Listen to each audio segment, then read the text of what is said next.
झारखंड इन दिनों एक गंभीर समस्या से जूझ रहा है। नशे की लत और इसके बढ़ते रैकेट से आम लोगों सहित प्रशासन की नींद भी उड़ी हुई है। तमाम सरकारी प्रयासों के बावजूद राज्य के कई जिलों में नशे का कारोबार लगातार फल फूल रहा है। इसे रोकना और राज्य को नशा मुक्त बनाना सरकार के लिए एक बड़ी चुनौती बन गई है। देखिए हमारी ये खास रिपोर्ट। झारखंड के बच्चों को ड्रग्स तस्कर अपना मुख्य निशाना बनाते हैं। शायद यही वजह है कि शहर से लेकर गांव तक सब नशे की गिरफ्त में आ गए।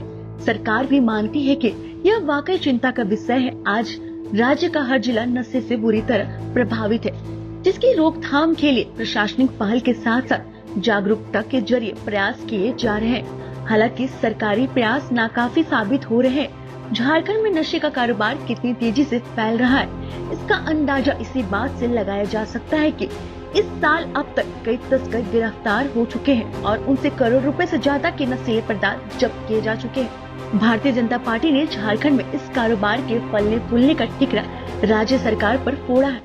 देखिए, झारखंड में हमेशा इस बात को हम उठाते रहे हैं कि अगर आपको रेवेन्यू जनरेट करना है तो यहाँ पर जितने गैर कानूनी धंधे चल रहे हैं इनको आपको बंद करना होगा, तभी सरकार का राजस्व बढ़ेगा। आप यहाँ पर अफीम की बात कर रहे हैं, पर यहाँ पर और भी कई सारे गैर कानूनी धंधे जैसे कि स्टोन का माइनिंग गैर कानूनी चल रहा है, बालू गैर कानूनी तरीके से उठाया जा रहा है, कोयला गैर कानूनी तरीके से उठाया जा रहा है और लीकर भी गैर कानूनी तरीके से उठाया जा रहा है। उदाहरण के लिए झारखंड माननीय उच्च न्यायालय ने स्टोन के इलीगल माइनिंग को, कोयले के इलीगल माइनिंग को सीबीआई को सौंपा है। तो कहीं ना कहीं झारखंड उच्च न्यायालय को भी लग रहा है कि यहाँ की जो पुलिस है, पुलिस कार्रवाई नहीं कर रही है। और जहाँ तक अफीम की बात है, हमारा एलिगेशन बिल्कुल साफ है। सरकार जो है कार्रवाई का दिखावा कर रही है, कार्रवाई का ढोंग कर रही है।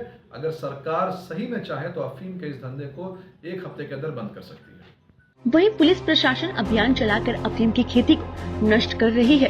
इसके बावजूद राजधानी समेत राज्य के आधा दर्जन जिलों के दर्जनों गांव में खुलेआम अफीम की खेती होती है, लेकिन अफीम की खेती और उसके कारोबार पर नकेल कसने की बात सरकार की सहयोगी पार्टी कांग्रेस भी कह रही है। देखिए, भारतीय जनता पार्टी सिर्फ आरोप न लगाए, ये बताए कि कौन से अधिकारी हैं। अगर दम है भारतीय जनता पार्टी में तो सिर्फ बयान दे देना टीवी में, और टीवी में बयान देकर के अपना चेहरा चमका लेना ये अलग बात है। लेकिन राज्य के युवाओं के प्रति अगर भारतीय जनता पार्टी संजीदा है तो स्वाभाविक तौर पे भारतीय जनता पार्टी को बताना चाहिए।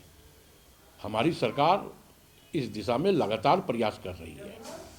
और आप देखें कि ड्रग्स एडिट सेंटर इस राज्य में 2 जगह बना भी है, सरायकेला खरसामा और लोहरदगा, जहां अभी पिछले दिनों हमने ड्रग्स को डिस्ट्रॉय भी किया है और काफ़ी मात्रा में ड्रग्स को डिस्ट्रॉय करने का काम भी प्रशासन ने किया है। फसल भी नष्ट किया गया है। तो स्वाभाविक तौर पे हमारी प्रशासन उस दिशा में काम कर रही है। अफीम की तस्करी और इसके फलते फूलते कारोबार पर नकेल कसने के लिए झारखंड के डीजीपी अनुराग गुप्ता ने पुलिस पदाधिकारी को चेतावनी भी दी है कि अगर कोई भी पदाधिकारी नशे के कारोबार में संलिप्त पाया गया तो उसके खिलाफ सख्त कार्रवाई की जाएगी। कि अगर हम बात करें अफीम की खेती की, तो उसमें एक व्यापक बदलाव हम लोगों ने दिया है जब से मैंने ज्वाइन किया है। अफीम की खेती झारखंड में बरसों से हो रही है।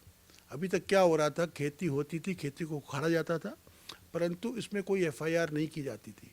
अभी मैंने सख्त निर्देश दिया कि जहाँ पर भी अफीम की खेती नष्ट की जाएगी वहाँ साथ साथ में एफआईआर करना अनिवार्य है।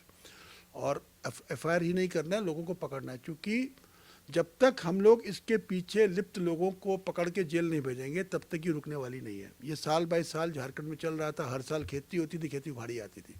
इसके चलते हर साल ये बढ़ती जा रही थी। मुझे पूरा विश्वास है कि इस साल जो हम कार्रवाई करेंगे इसका सीधा रिजल्ट आने वाले सालों में नजर आएगा। झारखंड में नशे का बढ़ता कारोबार सरकार और प्रशासन के लिए बड़ी चुनौती बना हुआ है। अफीम की खेती, तस्करी और युवाओं को जकड़ने वाले रैकेट पर रोक लगाने के लिए सख्त कदम और जन जागरूकता की जरूरत है। सहयोगी नवल के साथ कामिस की रिपोर्ट।